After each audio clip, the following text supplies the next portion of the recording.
Hello friends, প্রথমেই বলে রাখি আজকে তোমাদের সাথে আসতে একটু দেরি হয়ে গেল। সকালটা শুরু করলাম রকির দুষ্টুমি দিয়ে। মেয়ে ওদিকে পুজো আরম্ভ করে দিয়েছে, আর রকি সেখানে গিয়ে মেয়েকে ডিস্টার্ব করছে, তাই জন্য একটা নকুলদানা দিয়ে দিল যে যাতে ওটা খেয়েও চুপচাপ থাকে।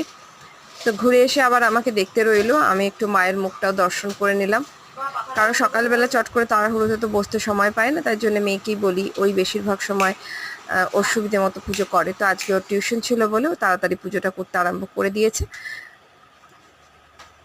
এদিকে রকি খাওয়া হয়ে যাওয়ার পরে আমি চলে এলাম রান্নাঘরে। এখানে দুধটাও উতলাচ্ছিল, বন্ধ করে দিয়ে শুক্তোর আনাজগুলো নিয়ে চলে এলাম। সব রকম আনাজ দিয়ে আজকে গাছের ডাঁটা দিয়ে একটা শুক্তো বানিয়ে ফেলবো আজকে দুপুরের মেনুতে। শুক্তোটা খেতে গরমটাও পড়েছে, তো বেশ ভালোই লাগে, শরীরও ঠান্ডা করে। তো সেই জন্যে শুক্তোর আনাজগুলো কেটে নিয়েছি। এখানে পটল, আলু, বেগুন, বিনস, ডাঁটা এবং উচ্ছেটা আলাদা করে সব কেটে কুটে নিয়েছি। নেওয়ার পরে আস্তে আস্তে করে ভাজা করে নিচ্ছি। প্রথমে আমি গরম তেল দিয়েছি, তেলের মধ্যে একটু ঘি দিয়ে দিয়েছি। এরপরে আমি দিয়ে দিচ্ছি আমার গাছের ডাঁটাগুলোকে। তো ডাঁটা তো বিশেষ করে আমাদের বাড়িতে সেরকম কেউ খায় না, আমার কর্তা ছাড়া, তো ওই কটা ডাঁটাতেই হয়ে যাবে। তো সেই জন্য ডাঁটাগুলো আমি আগে তেলে দিয়ে ভালো করে একটু এপিট এপিট করে ভাজা করে নিচ্ছি।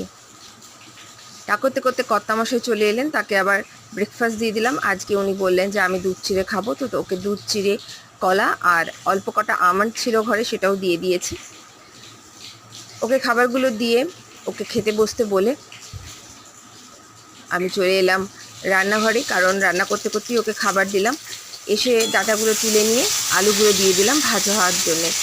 শুক্তোর রান্নায় মশলাগুলো যদি আলাদা আলাদা করে ভেজে নেওয়া যায়, তাতে কিন্তু শুক্তোর স্বাদটা অনেক বেশি ভালো লাগে খেতে।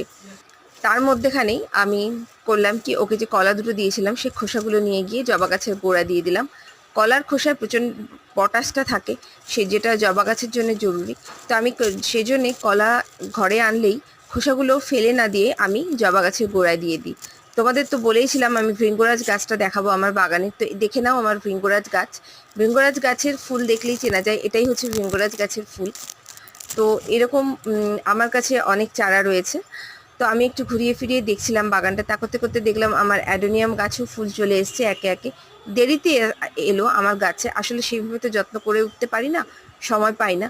তো সেই কারণে গাছে ফুলটা আসতে দেরি হলেও যে কটা ফুল এসছে খুব ভালো হয়েছে।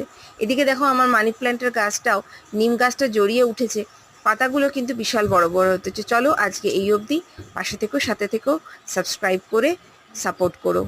টাটা সবাই।